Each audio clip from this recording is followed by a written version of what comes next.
Good afternoon, ladies and gentlemen. It's an absolute pleasure to be with you all for this session, The Infrastructure Revolution. My name is Julie Gishuru. I'm a passionate Pan-Africanist and a global citizen, and it's an honor to drive our focus today. Now, we're living in an age of connection, ladies and gentlemen, innovation, and fast-paced change. And infrastructure is at the heart of much of this. Picture this. Mini grids are bringing renewable energies to remote places in Africa that would never have seen that previously. Regional transportation networks are opening up markets, possibilities, opportunities. New technologies are opening up new worlds. There's so much more. But we do have challenges that we face. Still today, 840 million people do not have access to electricity. 840 million. 1 billion people live more than 2 kilometers from an all-season road. They are cut off. 4 billion people, ladies and gentlemen, lack internet access. And if we're calling internet the equalizer, 4 billion people are locked out. So how do we overcome these challenges? What must we do to close the infrastructure gap? How do we build resilient infrastructure? That is why we are here this afternoon. And to welcome us all, ladies and gentlemen, without any further ado, I want to welcome our host this afternoon and the World Bank Vice President for Infrastructure, Mactar Diop. Let's give him a warm welcome as he comes up.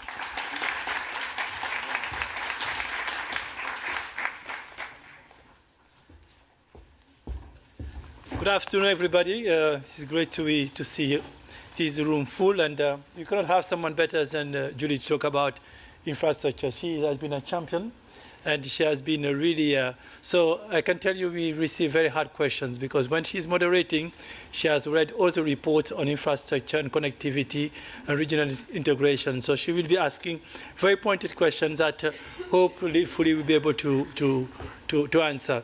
We are, when we created this vice presidency on infrastructure, we tried to think about what was the unifying factor of this vice presidency, which has infrastructure, and energy, transportation,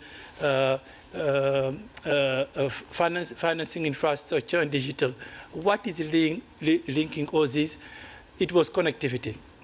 And connectivity, we thought that we are here to connect people, to connect markets, to connect people, to deliver better services, and to do it in the most intelligent way, the fastest way as possible, and to be able also to respond to a lot of the challenges that we are facing. Climate change is one of them that is affecting everybody, from Europe to Africa to Latin America. Everybody is facing that challenge. And we have here a panel of really great professionals who have been working on this issue of infrastructure and regional integration. We will be telling us a lot about the specific challenges that are facing in the part of the world that they are covering.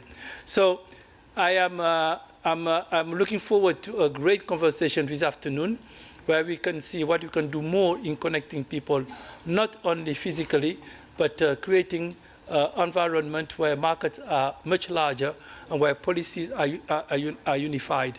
I just had a meeting yesterday with the president of ECOWAS, which is West African regional entity, and we have a very large agenda in that part of the world in integration. And the same conversation is also held in other parts of the world, in South Asia, in Latin America.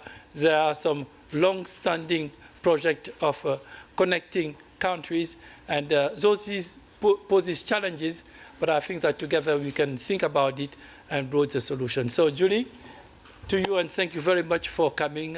I feel that it will be a very exciting conversation. Thank you. Asante sana, Maktar, for that, for setting the context. And he says karibu, that's Kiswahili. So we're going to have a good afternoon. We have 3 TED Talks coming up, and then our panel session. But before that, we have a video to just really set the context for us on this critical issue. Let's watch. Please play the video. Thank you.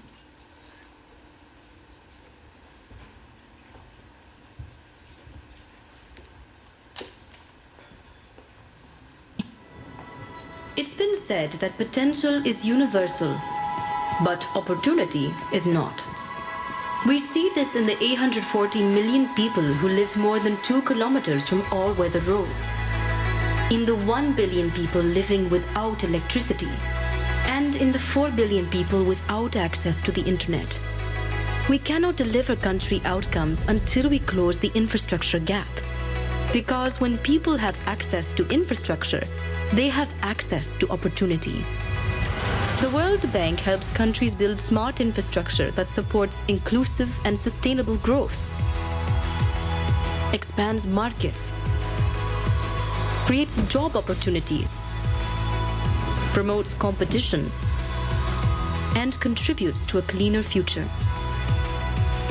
We work with public and private sectors to invest in human capital, improve maternal and child health, and strengthen economies, building better lives and more resilient communities in every corner of the world. We work closely with countries to address complex challenges and deliver tailored solutions that connect villages to electricity, students to the internet, mothers to clinics, farmers to markets, and entrepreneurs to capital. Because if potential is universal, then opportunity should be too.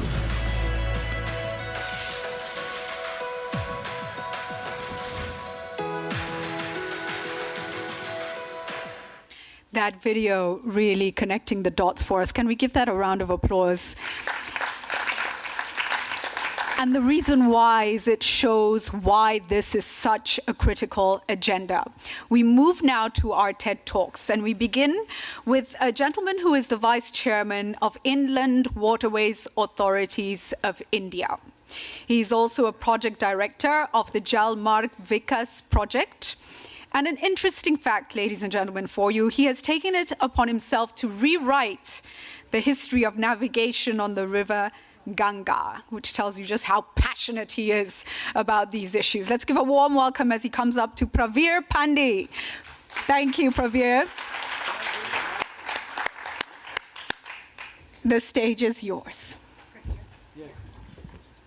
Okay. How does it work? So this way is forward. Thank you. Hello. Yeah, you can hear me.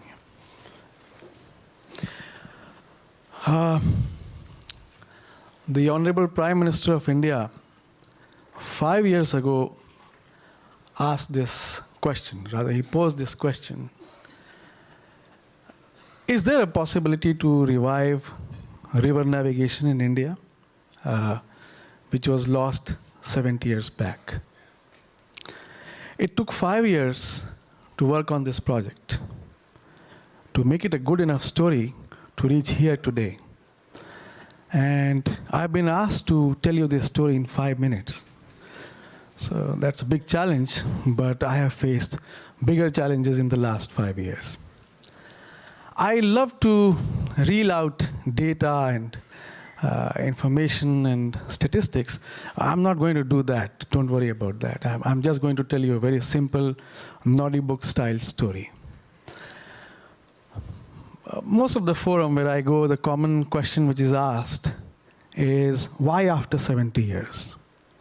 Why did the country realize after 70 years that river transport is important and it should be revived? The second question which is generally asked, why are you so passionate about this? So I will answer the second question first. While working on this project in the last 5 years, I thought that I'm making a storyline to tell my grandchildren 10, 12 years later. I'm telling you this story today, 10 years in advance, so you're lucky. The first question is my story. And that's what I'm going to tell you now, the story. Like to draw your attention to this picture of Indus Valley civilization 5,000 years ago. This is Lothal, one of the major river ports in India, which connected the hinterlands of India to Middle East, to Africa, South Asia. It's dead. It's no more there. From 4th to the 19th century, river transportation was a major artery for cargo and passenger movement in India. 15 centuries it existed. What happened next? And then came the man-made mode of transport. And in the pursuit of developing the man-made mode of transport, God's given mode of transport was ignored. It declined in importance. Rivers were ignored. They were left alone. The civilizations, the cities, the villages along these rivers were left out. What happened then? What was the impact? The earlier picture which you saw was that of the mighty Ganges, the vibrant, robust Ganges which transported cargo and passengers. Look at her now. It's a stream. 253 million tons of silt comes down the Ganges every year, year after year, and deposits on the bed of the river. What has happened to the river? She has lost her space. The room for the river has been lost. She has been crying to be rejuvenated. She has been crying for her space. And that's how we took over this, started doing this project. That transportation, commerce, trade, economics is one thing, but we need to save the rivers. See the modal share in India, 2% inland waterways. Netherlands is a whopping 44%. Vietnam, 47%. China, it's 14%. So that means 98% of the cargo and passengers in India are on road or rail. Imagine the impact on environment. Imagine the pressure on land in a highly densely populated country. A 6-lane highway means disturbing human habitation, means that villages and cities and towns are affected badly and negatively. The logistic costs are high. 14% in India. And when you compare it to the world, it's roughly 8 or 9%. And that's where we want to go. Look at this picture, ladies and gentlemen. The yellow spots, 50% of the population of the world lives in this region. 50%. And in the Gangetic corridor, 50% of that 50%, which is equal to 60 million people. 50 to 60 million people. This region has been left out in the whole economic development of the country.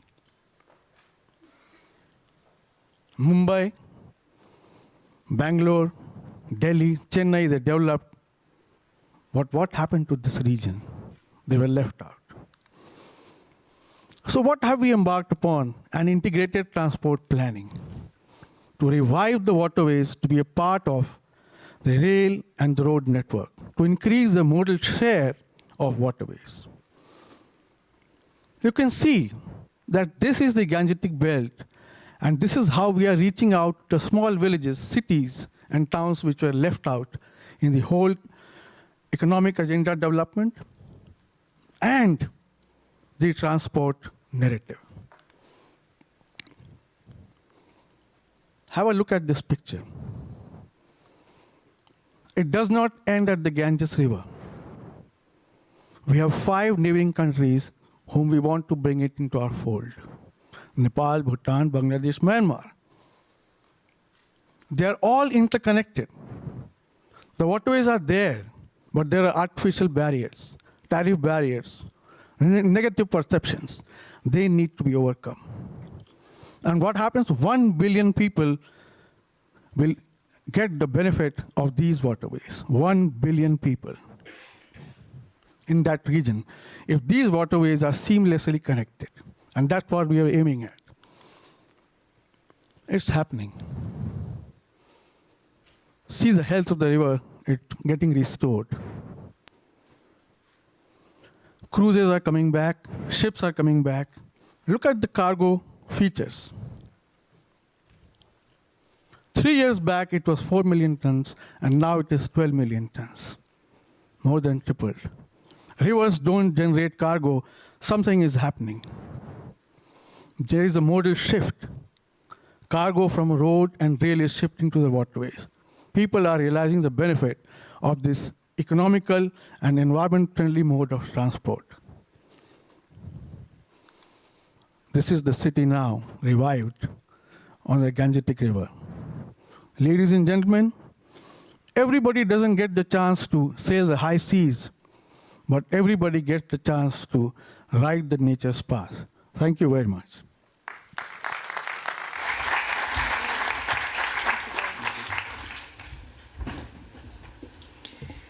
Wow.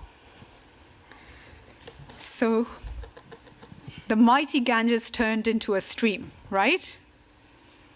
But we're told almost half of the Indian population lives around the belt of this key river. That 1 billion people in the regions will get the benefit of these waterways. And the rejuvenation is happening. How many of you are inspired? Let me just see by a show of hands. If you're seated there and you are inspired, good. Okay, 40%, could be better. But no, good. Let's give him another round of applause. That was a really incredible presentation. And a reminder of why this is so important. Our next speaker has responsibility for the Actis Energy team's activities in Africa. She's also investment manager of Lekela and Aela, renewable energy platforms.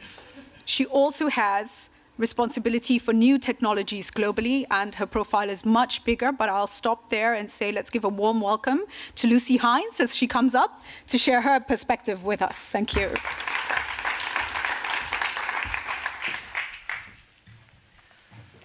Hello, everyone. Can you hear me all right? I'm so honoured and delighted to be here today to talk to you. My name is Lucy Hines. I'm a partner in the Actis Energy team. Actis is a $12 billion private capital investor in emerging markets. We're one of the leading investors in the electricity sector worldwide, especially in renewable energy in Africa, Asia, and Latin America. I want to talk to you today about why you should care about renewable energy in emerging markets. And I want you to leave this talk remembering 3 numbers, 3 images, and 1 action. And I'm going to start with the first image. Whoops. Can you make it go back to the slideshow? There we go. So the first image, this is what it looks like to live in the dark.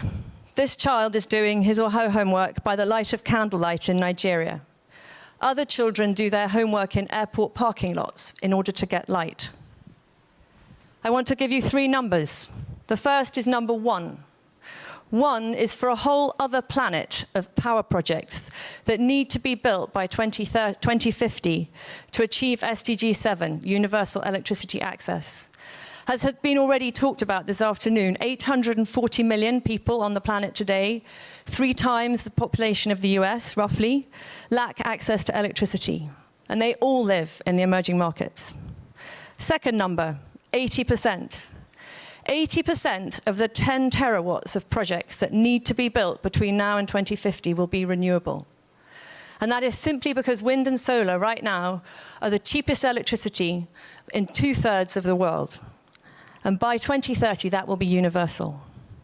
And the third number I want to give you is $1.7 billion. 1.7 billion is the required investment per day, every day, to build that second planet of power plants and turn the lights on. So my second image, I want to show you what action in renewable energy investment looks like. This is a photograph of the Tiber wind farm in Senegal, 160 megawatts, currently in construction. And you can see with these cranes that we are very busy pouring concrete for one of the many turbine foundations. Tiber is the largest wind farm in West Africa. It's the first wind farm in Senegal, and it will deliver clean, affordable electricity to a grid that currently runs predominantly on HFO. The project will power 250,000 homes per annum, create 1,000 jobs in construction, and avoid 6 million tons of CO2 through the 20-year PPA. It's our 21st project in Africa, and it will be online in the middle of next year. Third image. I want to show you what impact in renewable energy investment can look like. This photograph is taken at the Kapeto wind farm in Kenya, which is 100 megawatts and also in construction. This group of people holding certificates are all from the local Maasai community, and they have just graduated from courses in steel fixing, masonry, and hospitality that have been run in conjunction with our partner, ARC Skills. The certificates are really important because they evidence that these students, this group of 26, who's the first of a cohort of 300 young people, have got transferable skills. And what that means is they can't just get a job in our wind farm, but in the wind industry more widely going forward. And for us, this is the just transition in action. It's a deliberate, intentional focus on inclusive, sustainable growth, ensuring that our businesses create long-term shared value in our communities. It's our 22nd project in Africa, and it'll be in operations by the end of next year. And so to action. I have one for each of you. To the investors, you can invest too. There is something for everyone.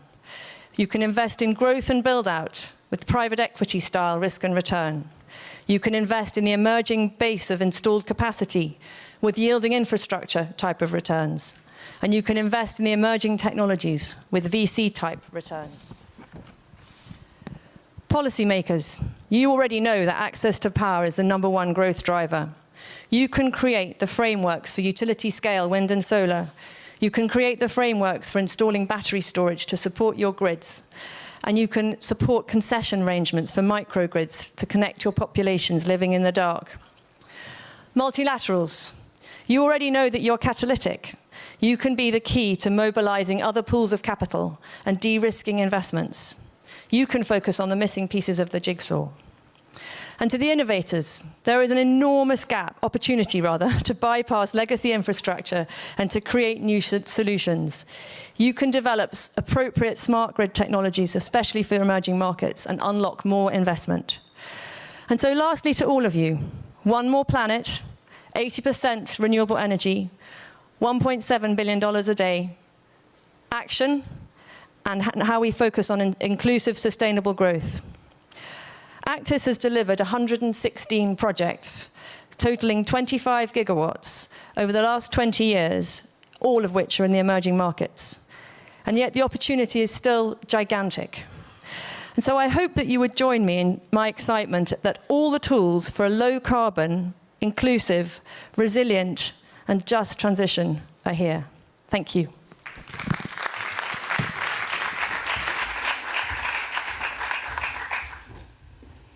Wow, thank you very, very much for that. I think Lucy sharing those examples on the African continent it's uplifting, and it just shows the potential.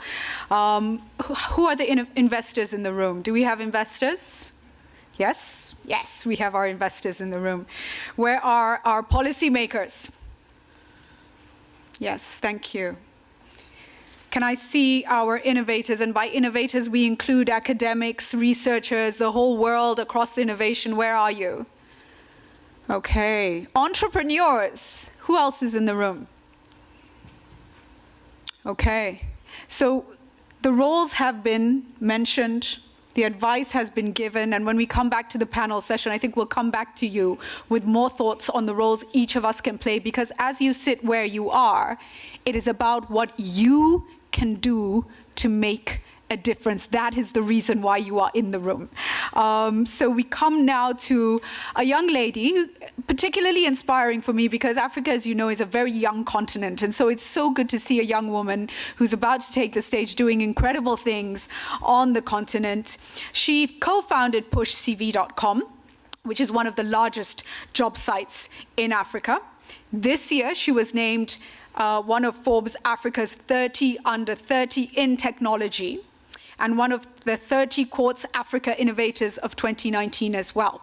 She has numerous other accolades. She works to support the inclusion of women in tech by working with hubs and with female-focused networks. She's the co-founder and COO of PiggyVest. Let's give a very, very warm round of applause to Adria Everyh. Over to you, the stage is yours. Thank you.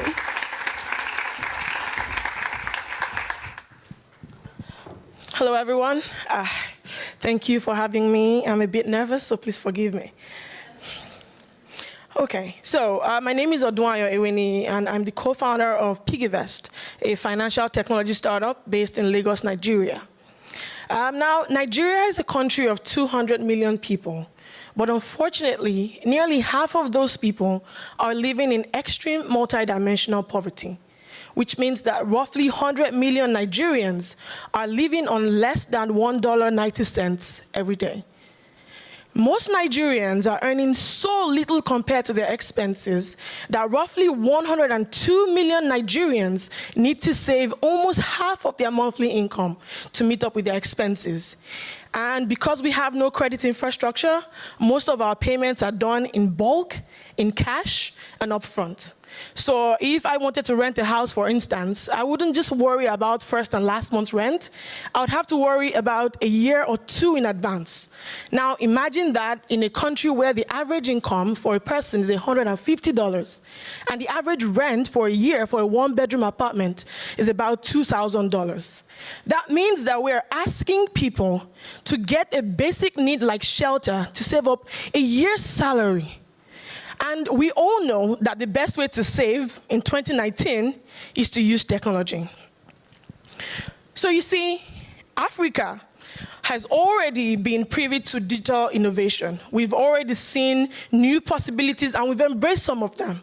But unfortunately, we're still the region that lags behind the most in engaging in and benefiting from digitalization. In Nigeria and across the continent, 70% of the population is like me, under 35. We have 1.8 million people, young people, entering the job market every year, most of them equipped with smartphones, but unfortunately unable to access basic services. Why? Because infrastructure and services have not evolved to meet young people's needs and habits. If I asked you today, who are the digitally excluded? Who are the financially excluded? You are not going to think of young people with smartphones, but I'm here to tell you that we are very, very firmly a part of that population. Now, my venture, PiggyVest, helps young Nigerians save as little as 30 cents every day to meet up with their responsibilities. And we do it automatically because we help them take off the burden of saving off of themselves and onto the platform. We realized that young Nigerians were actually saving in wooden boxes to put money aside towards their targets, and that was just unsustainable.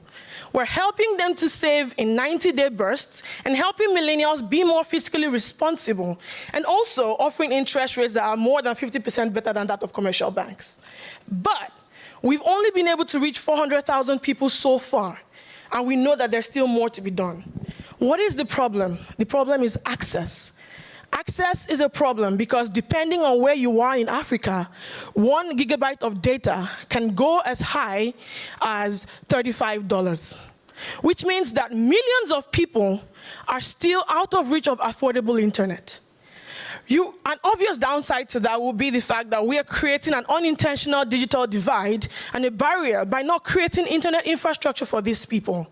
And when you put aside the individuals, millions of SMEs in Nigeria are excluded from the global revolution, from the digital revolution.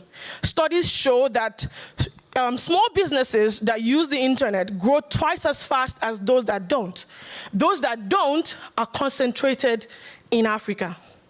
See, I maintain that Africa's digital infrastructure development has to touch on 3 key areas: digital infrastructure development, digital skills and literacy, and financial literacy. A bit of a bias because I work in financial technology, but I'm right. We need to get more young people into the financial system. We need to get young people using technology infrastructure to build the future. And to do that, we need the government. We need regulators. We need policymakers. We need you to open up and integrate more digital services. We need you to build the future with us. And we need the government and the policymakers and the regulators to open up to startups like mine. We can help to supercharge this drive. There is no one more adept at talking to an under 35 than another under 35. Right? So we can do that. We can contribute to the GDPs of economies. We can build access. Today, Nigeria's tech sector is worth over $2 billion, the most valuable in Africa. And 70% of that value is from financial technology startups. So we are doing it already, and there is more to be done. See, we can continue to do all the work. We can get young people, we can get women, we can get the excluded into technology, but we need your help. We need technology infrastructure to be built. We need it to be affordable, we need it to be accessible, and we need it to be cost-effective.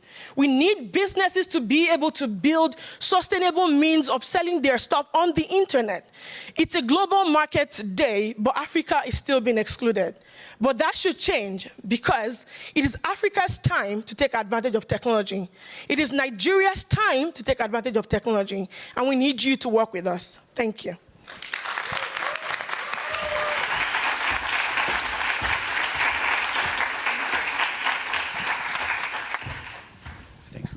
Amazing, amazing, inspiring, very, very clear what is required, where we need to go.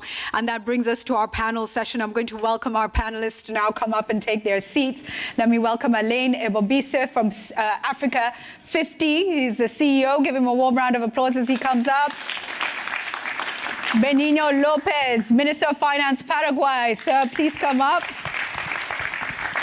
Ambrose Fayole from the EIB, Vice President. Thank you. Big round of applause as well, European Investment Bank. I'm going to welcome Maktar Diop to also come and take a seat, and Lucy Hines as well to take a seat. They will be joining us on the panel. Thank you very, very much. She's not only 35, she's 25 years old. Please, please, please. Give a round of applause to this lady. She's not under 35, she's 25 years old. Incredibly inspirational, 25 years old and already changing the world, right? So good. I think I'll start on this panel with a perspective from Africa at Africa 50. The challenges we have, really, looking at the roadblocks that we have and the need, first of all, to raise funds. Bankable projects are required. When you look at Africa from your perspective and infrastructure development, where do you see the greatest potential, and how do we break the barriers and the challenges that are slowing down this potential, please? Thank you, Julie. And first of all, let me also thank the organizer for inviting me. This is a timely topic. One word about Africa 50. We are the newest developing financial institution that is operating on this space in Africa. So we're owned by 28 African countries, the African Development Bank and 2 African central banks. We have not too much money. We have just under $1 billion of committed capital.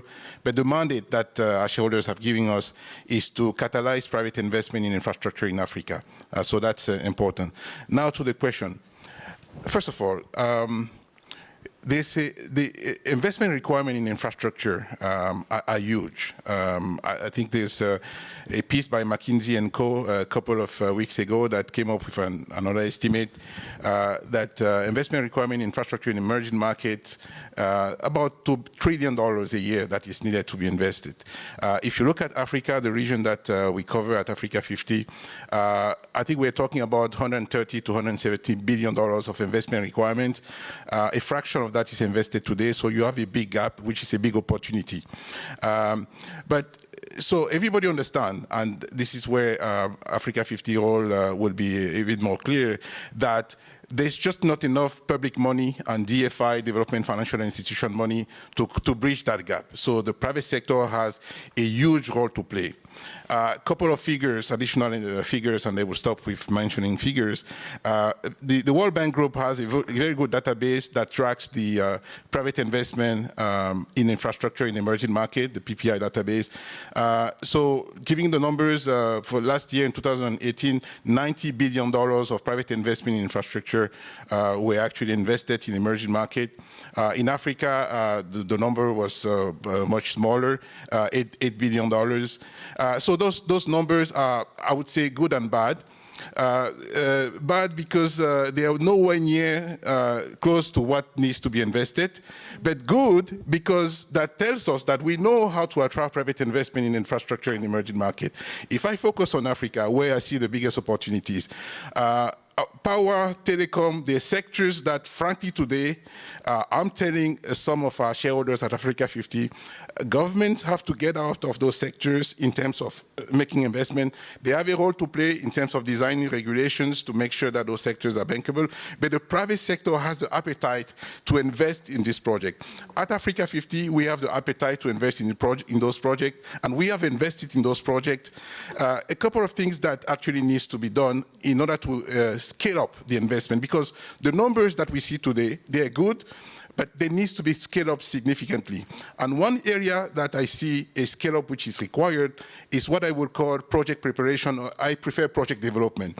These are all the activities which are early stages, activities that move the project from a concept phase to a bankability phase, where in fact, private investors will be willing to invest in the project. And there's a lot of money which is sitting on the sideline to invest in those projects, but we need to get those projects to the bankability phase, and Africa 50 is focusing in that area. I'm glad that within the World Bank Group, for example, IFC is also now focusing a bit more on what they call creating market, which is to move a bit more on the early stages to help create those bankable, the pipeline of bankable projects, because there's money, my colleague Lucy would tell you that Actis and others, there's quite a bit of money out there that is looking for good investment, but we need to get those projects to the phase where the private sector, at least private investors, will be willing to invest in those projects. Okay, then we'll come back to that and the reason why it's not happening right now. Let me come to you, Ambrose, and your perspective from EIB. When you look at investment, when you look at funding, you know, what do we need to do differently? You've heard the views from Africa 50. What's your perspective? Well, thank you very much, and thanks a lot, Magda, for the invitation. In a nutshell, EIB is the European Investment Bank. We are the Bank of the European Union. So what we do is mostly within Europe, but we are a very big institution. So we do 10% of our activity outside Europe, and 10% means between 7 and 8 billion euros a year. And out of that, we do 3 billion in Africa, half in North Africa, half in Sub-Saharan, and half private, half public. I would like to say two things with two examples each time. First thing, what we try to develop in the recent years is to have something that we call enabling infrastructure investments. In other words, investments that attracts investment. So for us, what is important is investments that will pave the way for further investments from the private sector, because we are absolutely convinced that even if our shareholders give us a lot of means, that will be far from being sufficient to achieve what is needed in terms of infrastructure. So we do enabling infrastructure in terms of electricity, in terms of access to markets, in terms of water. And if I can give two examples, one is a company and both of them are in Africa. Delight is a company that sells and develops access to energy by providing solar kits. And this is very efficient in the countries that have been that have been selected to, and there are 5 of them in Africa. The second example is what we do in Cotonou, in the capital of Benin. Every year in Cotonou, there is a problem during the rainy season that there are floods, and that half of the city is underwater, to make it a bit exaggerated, but not that much, unfortunately. And what we have developed with other institutions, actually, and of course the World Bank is part of it, is how can we try to have a program that would protect the city from getting the floodings. So that has also a big impact in terms of climate and climate adaptation. And we did that at the same time as we have put in another initiative, which is try to take the plastic out of the lagoon that is outside of Cotonou. Now, the second thing that I would like to say is you need to attract private sector funding. And where we as public institutions can be helpful is either to develop a market or to try to promote ideas. To develop a market, there is an initiative that has been promoted by a European asset manager, Amundi, together with IFC and us. And this is from the belief that the green bonds are issued by issuers in advanced countries, and the needs are everywhere. So how can we try to promote the issuance of green bonds by financial institutions in emerging countries? Excellent. Very interesting. And actually, to do that, what we have done is we have committed to buy bonds that would be issued by financial institutions in emerging and developing countries, to try to develop the market and an efficient market. Mm-hmm. And the other example that I would like to give is, beyond the green bonds, what we have developed in many institutions is the SDG bonds. So there is a lot of interest from the investor community to buy bonds that have a specific target. Last year, we have done that for water projects. So it was the water bond, and we call that sustainability awareness bonds. This year, we have done that for health and education. And we think that this is a way to bring and to crowding in the private sector, because it is absolutely essential if we want to reach the target. Thank you. Thank you very much for that. Fascinating. Minister Lopez, I come to you next for your experience from Paraguay. You know, we often talk about getting policy and regulation right. I'd love to understand your perspective on the importance of policy, but also the challenges that you face. And as government, what support, what needs to change, what help do you need from stakeholders who might be in this room? Over to you, please. Thank you, and thank you for the invitation.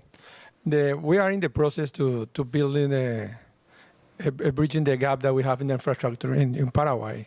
If we have to build all that we need today, we need like $30 billion. So we are working very hard on the policies to attract investors, private investors. We just closed the first PPP in Paraguay. It took us like 4 years to do it. We believe that after this one, we will have more investors looking at Paraguay. If you see Paraguay, if you see the history of Paraguay, Paraguay has a tremendous success in the macroeconomic over the last 15 years. We grew in the neighborhood of 5 or 4%. So our macroeconomic is very good to attract investors, and we are working on that. We are designing the policy to get a landlocked country like us in a land-linked country to connect to everyone. We are building bridges that we never did in the past. We had just one bridge with Brazil, with our biggest neighborhood. Now we're going to have 3 more. And we are duplicating all the roads that we have in the country, designing the proper policy to do that. What we need is to create more capacity within the country and to have more access to the market. Although we have success in the international market, we need more, because the need that Paraguay have, in the idea that we have to attract more investors is very high. Okay. Specifically, when you talk of capacity, take us through the experience you had. Very, very briefly, what were the specific capacity constraints? For instance, we just closed the first PPP, and that is a very complex contract. So we have to educate our people, our managers in the country, our ministers. We have to learn the complex of the legal contract. We just saw 2 people who are dealing with us, maybe saw 40. 1,000, we don't know. We just have to understand better the complexity of the financial of those contracts. What will happen when you close the deal? What will happen if the deal doesn't go right? What are the adversities that you may have on the court? So it's very difficult to understand those issues, and we believe we are in the process to doing that, but we need to be more focused on that. Thank you. You know, Makhtar, I'll come to you now, and we know the transformative potential of infrastructure. You hear policies put in place, and it takes 4 years for the first PPP to actually happen. We've heard the challenges, the constraints, the problems that governments face and the support they need. What would your thoughts be when you hear the Paraguay example, and how can we work better together as partners to address these constraints?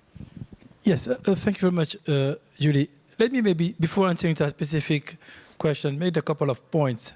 We talk about the gap. I think that we are all putting our money together, being IFIs and so forth. That will not be sufficient to close the gap. We are in a situation which is quite interesting. The IMF and us revised the growth projection for the world economy, and it's not going the right direction. Actually, it's slowing down.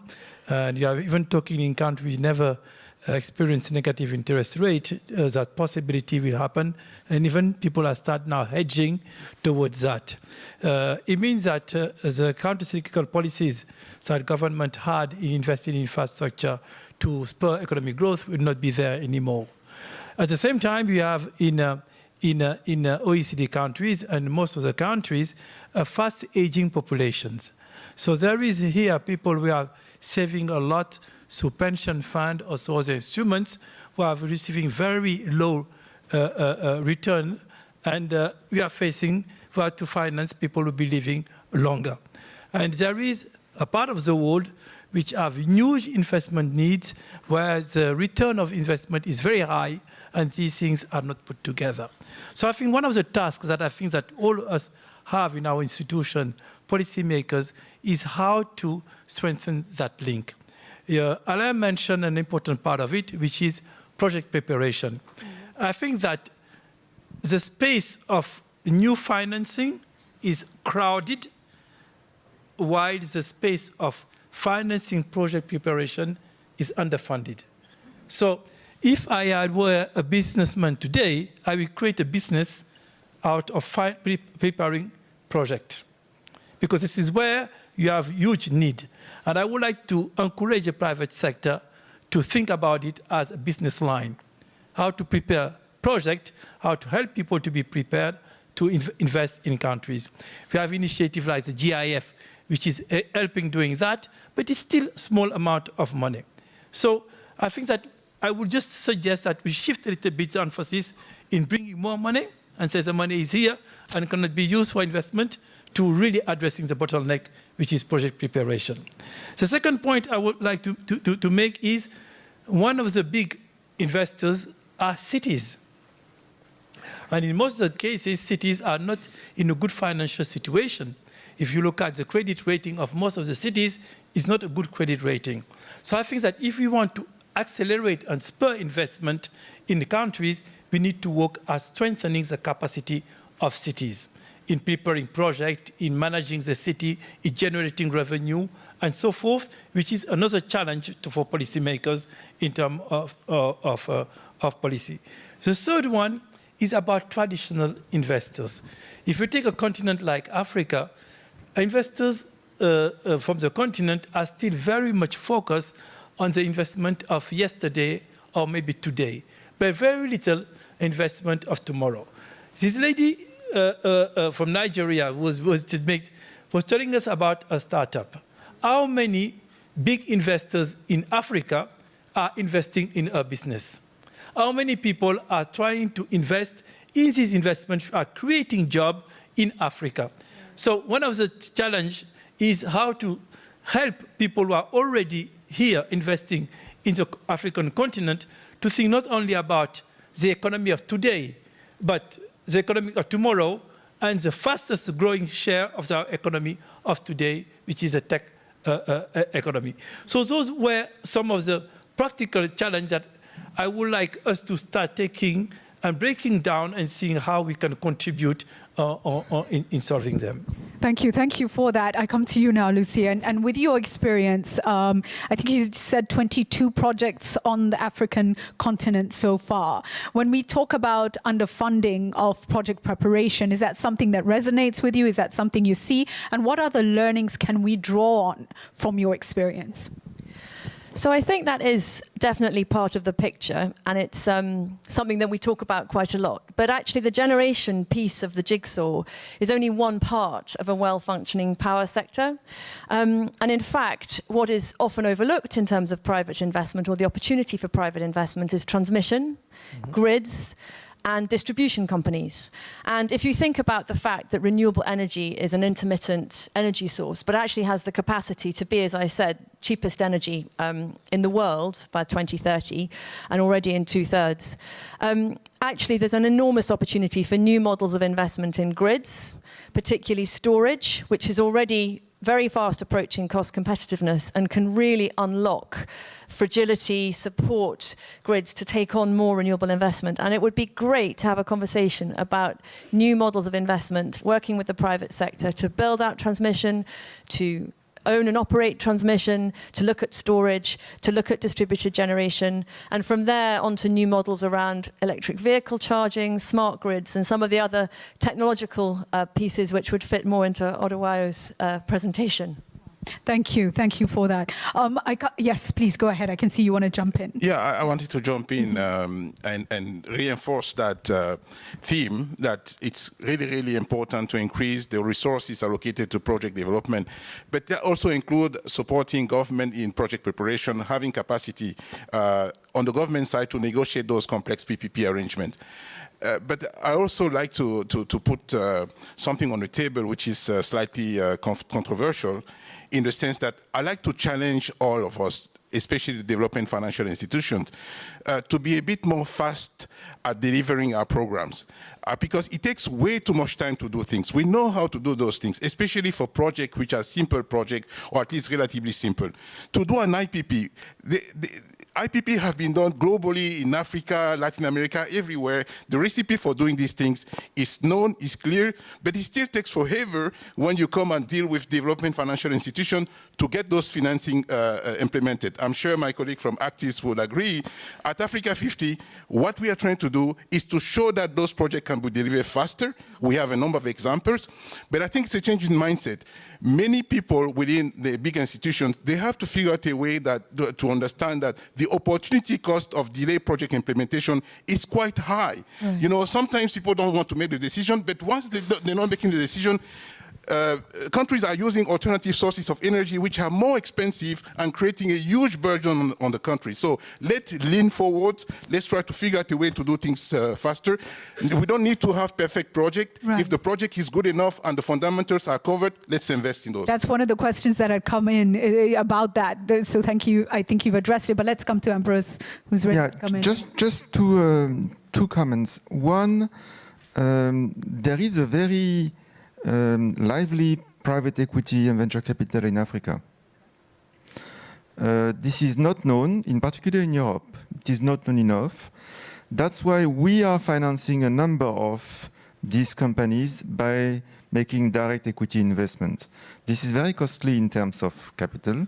This is very needed in terms of interest for those companies, and also interest to show that Africa is a continent of opportunities for Europeans also for tomorrow. Okay. But this is, I'm sorry to say that we public institutions are slow institutions. But we have also some accountability to our shareholders. We have also some rules that we cannot, we cannot bypass, basically. I think this connects with my question, if you allow me, and then you can continue with your answer. So this is from somebody in the room, says, I keep hearing about the lack of bankability for projects and dollars on the sidelines. How have we not solved this issue yet? So we understand people are risk averse, we understand we need to be careful, but maybe you can tell us, Ambrose, how do we solve this? So how do we move forward?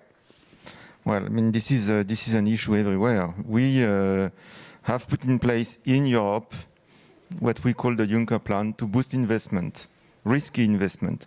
And as soon as you have risky investment, you see always the issue about lack of bankable projects, because what we need is to accompany the people with advisory, with technical assistance, with strengthening of capacity, etc. And what we have done in one of these projects in Africa, which is called Boost Africa, that we have done with the African Development Bank, is it's a project to support startups. What is part of it is not only advisory, but it is also what is called the lab. And the lab is a place where those startups can share their experience together to try to check which are the mistakes that have been done by others, which are the good things that have been done by others, to try to accelerate the good things that, thanks to this lab. Thank you for that. The next question, I think I'll bring it, Minister, to you, and then to Mukhtar as well. Bridging energy poverty gap requires data and monitoring. How does this work? How are you working with information, data? How are you ensuring your decisions are evidence-based as government? Give us that perspective. That is a challenge in my country. We are getting the right information for the right project. It takes us a lot of time to do it. And we don't have all the system online yet. That is one of our challenges that we are facing today. We are digital in the country. We are with a digital agenda that is very, very ambitious, and that will give us the chance to have all the information. And that is one of the things that delay the projects. We are working very hard to get it done on time, and that is one of the issues that we may have to get better in the future in order to have the decision process in the right way to do it. So, but that is a challenge that we face today, because our country in the government is that 90% is on paper. We have to move to the digitalization of the system, and we are in the process to do that.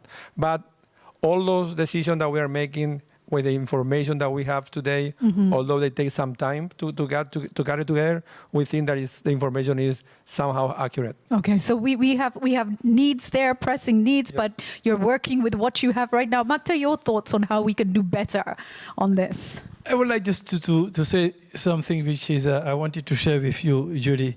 This year, Nobel Prize on Economics is something related to result and policy-based work. But what a lot of people don't know is that the work started in Kenya. Wow. Actually, 20 years ago, that Michael Kramer and Ted Miguel and Esther Duflo were working in Busia, Kenya, collecting data, doing surveys with the population there to look at the impact of some interventions like deworming. I have some colleagues who were with me at that time here to see the impact of deworming. And that paper became a seminal paper which inspired all literature on randomized control trial. So Kenya and work on data and evidence-based not only is good for academics, but I have been able to shape it. But I just wanted to say that because a lot of people don't know that. They think that those researcher Nobel Prize has been working somewhere. I said, but Africa and Kenya and Busia are very much centered to that. It brings me to data. We have very few data on infrastructure. That's one of the problems. The problem is that the data quality on infrastructure is So one of the big initiatives that we are trying to launch in the current infrastructure vice presidency is to build a coalition to improve data quality. So that's probably good. It's important for investors so that they know what is the situation. It will help having a better environment to renegotiate contract, because we're talking a lot about PPPs, about private investment, but an important part of it is renegotiating existing contract. Right. Because the current business environment and legal framework in Africa is not very strong, and because people don't have often very clear data which allow to have that conversation, every renegotiation becomes a conflictual relationship and affects the overall reputation of investors in that part of the world. So data is very, very important for the private sector, for creating an environment which sustainable the quality of investment, and which will also help the private sector to make some projections. And we are far behind where we should be collectively, and that's one of our main tasks today, to fill that gap. Thank you. Great to hear that. Great to hear that. So online, Odunayo has struck a chord. Young people are engaging and they want to know how technology infrastructure can meet the needs in their lives. So well done. You've got them talking. They also love your shirt, which says adult-ish. So well done. Lucy, I come to you next. And this question is from somebody watching online. Sustainable infrastructure can suffer from a lack of capacity from host governments in creating the demand for sustainable alternatives.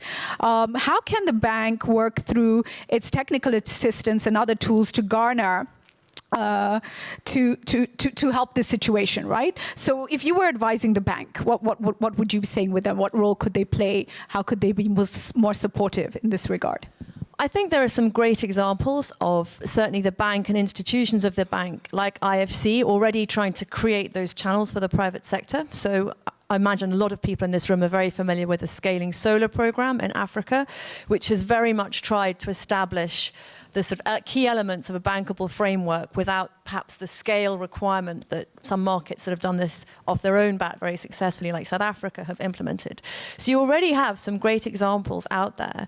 But I think I would come back to my point around, a lot of great stuff has happened in the past, but looking forward, if we really want to continue what we would describe as the renewable energy revolution, it's about those new models of investment in transmission, in grid stability, in storage. I know the bank is doing a lot in storage at the moment, and that is fantastic.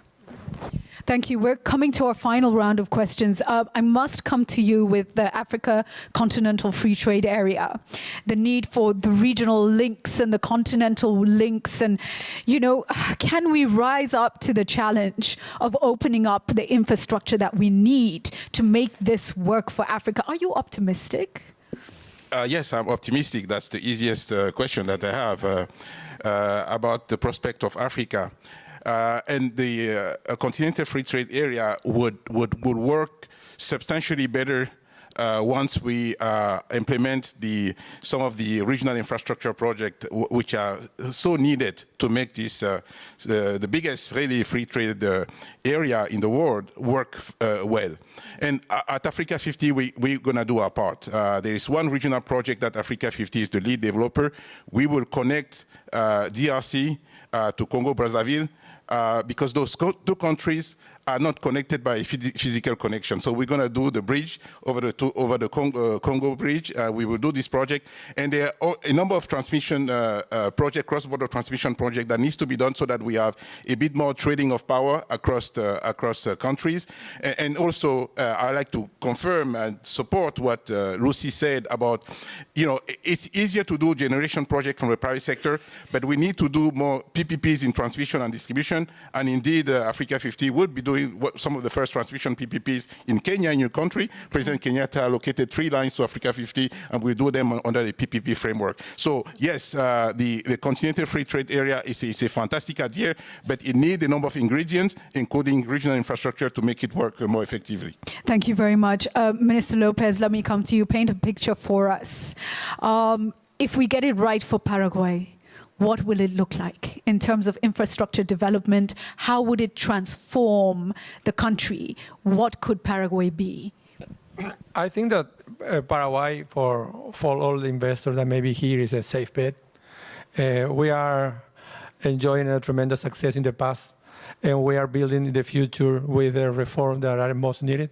in the country. We are incorporating technology to the country that will allow to have a more accurate data.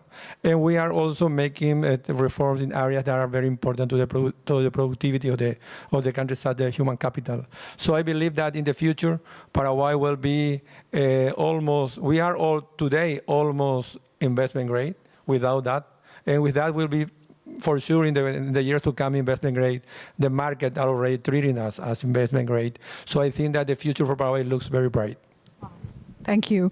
I think now I'll come to the EIB perspective, and I'll link your final statement with one of the questions. Somebody says here, some have recently argued that infrastructure needs to meet SDGs and climate goals are simply unattainable.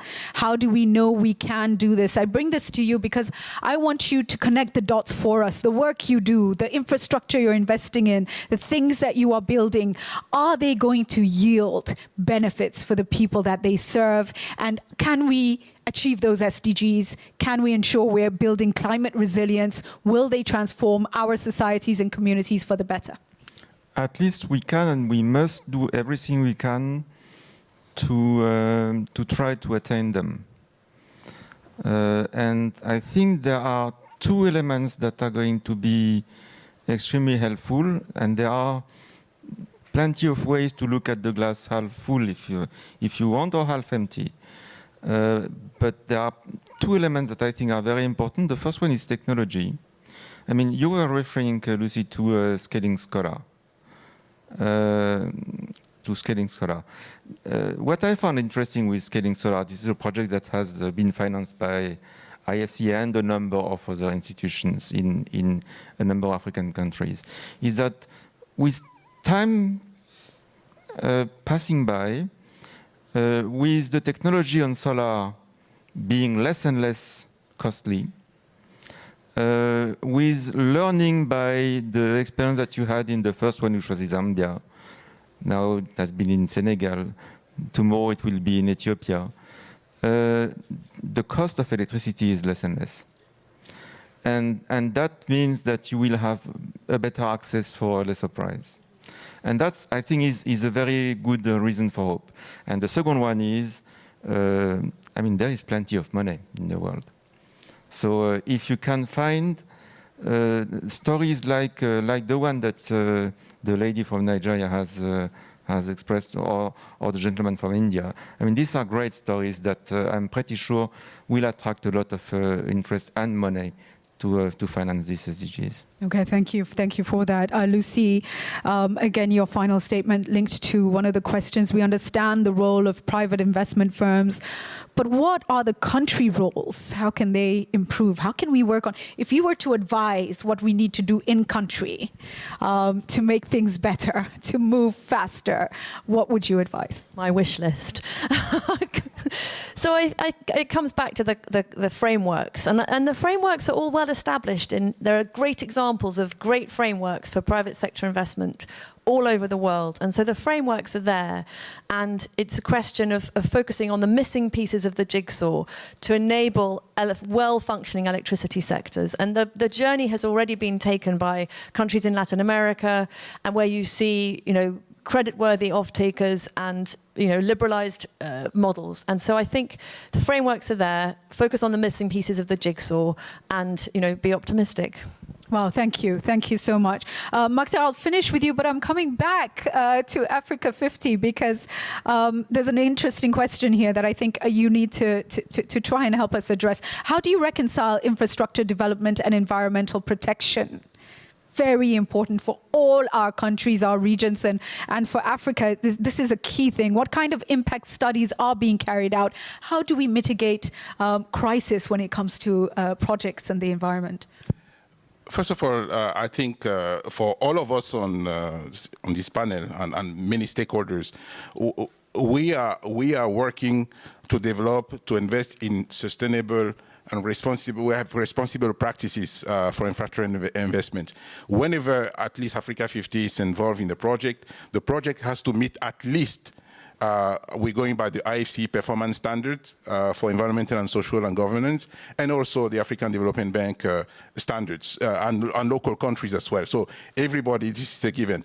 And now we go beyond compliance. We're not only complying, now we are leaning forward, putting a lot of emphasis on climate-friendly infrastructure. If you look at Africa 50 portfolio of investment that we've done so far, the great majority is in the renewable space. But we are also arguing that we have to have a proper mix of energy, because in Africa, we also need to fuel our industrialization, and we need to make sure that we have access to baseload power today to support our economic growth. So we are totally focused on climate issues, green power, but we also have to make sure that we have the proper mix. Thank you. Okay, thank you for that. Maktar, I come to you now. You know, this is resting on your shoulders. You are driving this agenda for the world. And it's a huge agenda. You know, what are your hopes and dreams that, you know, what can we tap into and unlock? Where could we be, and how do we move the needle as we close this session? We spoke a lot about Africa, about energy, but it's not only about that. I think there's a message that we don't talk enough about is regional integration. Okay. In a lot of countries, we are facing a huge gap in infrastructure. The markets are very small. So to attract private investment, we require to create much larger market and regional integration. The beauty of Scaling Solar initiative has been the ability to replicate it very fast. And harmonizing the institutional and legal framework in a large area help speed up replication. So we are working right now in a few areas in West Africa. We are doing it on harmonizing the PPP framework, so that if you go and invest in Côte d'Ivoire, you don't have to reinvent the wheel if you want to invest in Senegal or to another country. We are working on the digital to create also what you created in East Africa about a unique zone in terms of roaming and data payment. So moving towards enlarging the market is essential. So it's a big challenge also in Latin America, where regional integration could make a bit more progress to be able to allow those investment cross-country as we are working. It's even more important that now to compete and in this current world, you need to strengthen your global value chain. And that's what we have tried to document in our recent flagship report, WDR. We emphasize that importance. So let's go back to why we want infrastructure. Why we want is to create output, to create a better competitiveness, to create jobs in countries, and we need to work on that. And I come back to my first point. How can we match such huge level of saving existing in the world, the trillions of dollars sitting in pension fund in Japan or in those OECD countries, with the needs that you have in countries which have this huge gap? And I think this is, if we manage to collectively to solve that part of the puzzle, I think that we'll be able to make the huge jump that we need to address. We're talking about hundreds of billions of dollars, while you have trillions of dollars which are sitting with a rate of return which is very, very, very low. Okay, so there's a huge opportunity there.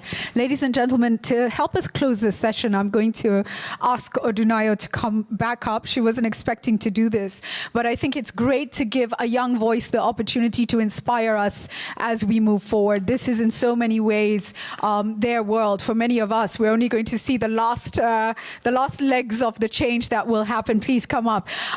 You've heard the discussion, you've heard the panelists talk. What would your final words for us be as we, march on with this effort to connect us all, to open up this world, whether it's regional integration, you spoke about, the digital world. Inspire us as we head on this journey for the development of infrastructure globally. First of all, I'd like to say thank you for listening and for incorporating the feedback into the panel. I remain optimistic, but impatiently optimistic, as someone earlier said today. There is a lot of work to be done, and we've started to do it. But we don't have all the time in the world. I'm speaking from the perspective of people of my generation. And for us, it appears that the world is leaving us behind, especially the ones who are in Africa.